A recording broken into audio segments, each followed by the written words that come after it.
Hello friends, welcome back to నా పాఠశాల. కర్ణుడి చావుకి కోటి కారణాలు ఉండొచ్చేమో, కానీ మన సూర్యుడి చావుకి 3 కారణాలు ఉన్నాయి. అవేంటో ఈ వీడియోలో తెలుసుకుందాం. మనం వాడే ప్రతి వస్తువుకి ఒక ఎక్స్పైర్ డేట్ ఉన్నట్టు మనం రోజు చూసే సూర్యుడికి కూడా ఒక ఎక్స్పైర్ డేట్ అంటూ ఉంది. యాక్చువల్గా సూర్యుడి లైఫ్ టైం 10 మిలియన్ ఇయర్స్. అందులో almost half of the time అయిపోయింది. అంటే నెక్స్ట్ 5 మిలియన్ ఇయర్స్ తర్వాత మన సూర్యుడు ఎలా అంతరించబోతున్నాడు అనేది ఈ వీడియోలో చూద్దాం. అలానే ఏంటో 3 కారణాలని కూడా తెలుసుకుందాం. ముందుగా సూర్యుడి చావుకు కారణమయ్యే ఆ 3 కారణాలు ఏంటంటే మాస్, థర్మల్ ప్రెజర్, గ్రావిటీ. ఇవి ఎలా సూర్యుడి చావుకు కారణమని ఆలోచిస్తున్నారా? అయితే లాస్ట్ వరకు ఈ వీడియో చూడండి. మొదటిగా మాస్. సూర్యుడు అలానే సూర్యుడు లాంటి నక్షత్రాలు ఎంతకాలం బ్రతుకుతాయి, అలానే అవి ఎంత సైజు ఉంటాయి అనేది ఈ మాస్ మీదే డిపెండ్ అయ్యి ఉంటుంది. ఎలా అయితే ఒక కార్ బైక్ కన్నా ఎక్కువ ఫ్యూయల్ని కన్జ్యూమ్ చేస్తుందో, అలానే ఎక్కువ మాస్ ఉండి పెద్దగా ఉండే ఒక స్టార్ లైట్ అండ్ హీట్ని జనరేట్ చేయడానికి ఫ్యూయల్గా వర్క్ చేసే హైడ్రోజన్ గ్యాస్ని ఎక్కువ కన్జ్యూమ్ చేయాల్సి వస్తుంది. ఇలా ఆ స్టార్లో హైడ్రోజన్ గ్యాస్ అనేది ఫాస్ట్గా అయిపోయిందంటే ఆల్మోస్ట్ అది ఎక్స్పైర్ అయిపోయినట్టే. అంటే ఇలా మాస్ అనేది ఆ స్టార్ లైఫ్ టైంని డిసైడ్ చేస్తుంది. సింపుల్గా చెప్పాలంటే ఎంత పెద్ద స్టార్ అయితే అంత గమ్మున ఎక్స్పైర్ అయిపోతుంది. But you don't feel bad, మన సూర్యుడేమీ పెద్ద నక్షత్రాల జాబితాలో లేడు. జస్ట్ ఇక్కడ ఒక స్టార్ ఎక్స్పైర్ అయ్యే ప్రాసెస్లో మాస్ ఎంత ఇంపార్టెంట్ కలిగి ఉందో చెప్పాలనుకున్నా అంతే. ఇంకా థర్మల్ ప్రెజర్ అండ్ గ్రావిటీ ఏం చేస్తాయో తెలుసుకుందాం. ఇప్పుడు మనం చూస్తున్న సూర్యుడు చాలా నిలకడగా ఉన్నాడు. అందుకే భూమి అని మిగతా ప్లానెట్స్ సూర్యుడి చుట్టూ ఒక నిర్దిష్ట కక్షలో తిరుగుతున్నాయి. అలానే మన భూమి మీద జీవనానికి అనుకూలమైన వాతావరణం ఉంది. ఇక్కడ సూర్యుడు నిలకడగా ఉన్నాడు అనటానికన్నా థర్మల్ ప్రెజర్ అండ్ గ్రావిటీ కలిసి నిలకడగా ఉంచాయంటే ఇంకా బాగుంటుందేమో.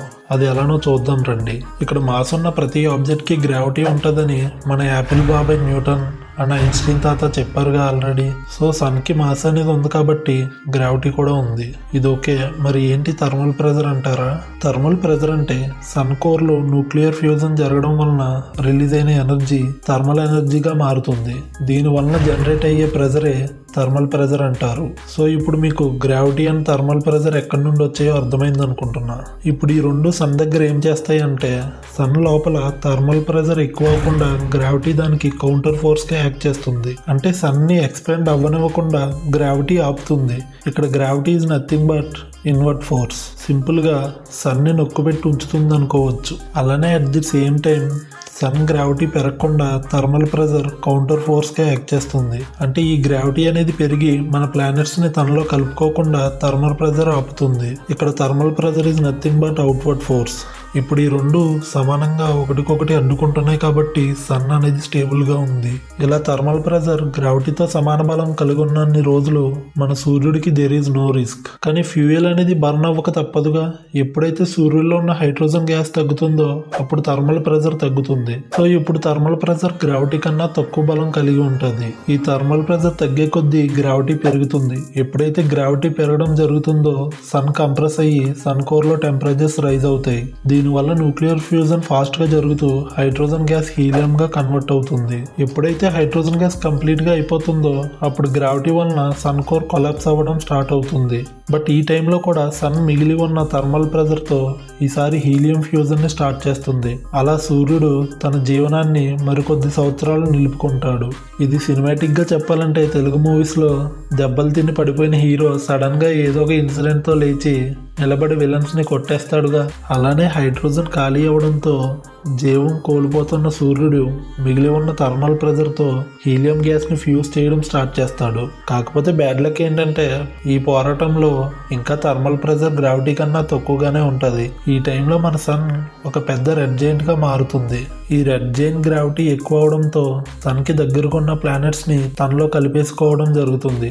ఈ టైంలో మన భూమి కూడా సూర్యుడిలో కలిసిపోక తప్పదు. ఇంకా లాస్ట్కి హీలియం ఫ్యూజన్ కూడా అయిపోవడంతో సన్ కోర్లో కార్బన్ అండ్ ఆక్సిజన్ ప్రొడ్యూస్ అవుతాయి.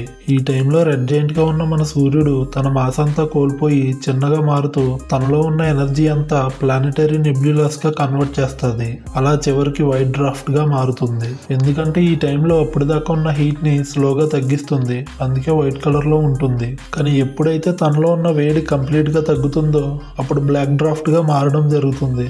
ఇలా ఎన్నో అందాలకి నిలయమైన మన సూర్యుడు లాస్ట్కి ఒంటరిగా నల్లని మసి బంతిలా మిగిలిపోతాడు. ఇది వినడానికి కష్టంగా ఉన్న తను చనిపోతూ కూడా నెబ్యులా అనే క్లౌడ్స్ ని ఫామ్ చేసి ఒక సరికొత్త యువ నక్షత్రాలకు బీజం వేస్తాడు. ఇంకా ఈ మాస్, థర్మల్ ప్రెజర్, గ్రావిటీ అనే ఈ మూడు సూర్యుడు అంతానికి కారణం అయ్యాయి. అలానే మళ్ళీ ఇవే ఒక నవ నక్షత్రానికి ప్రాణం కూడా పోస్తాయి. అది ఎలానో తెలుసుకోవాలంటే ఎన్ కార్డ్స్ లో యాడ్ చేసిన వీడియో చూడండి. ఇంకా ఈ వీడియోకి ఇంతే ఫ్రెండ్స్. మన 100 సబ్స్క్రైబర్ టార్గెట్ ని మర్చిపోకండి. అలానే మీకు ఏమైనా డౌట్ ఉంటే కామెంట్ చేయండి. అండ్ ఇంకా లైక్ అండ్ షేర్ గురించి అయితే మర్చిపోరుగా.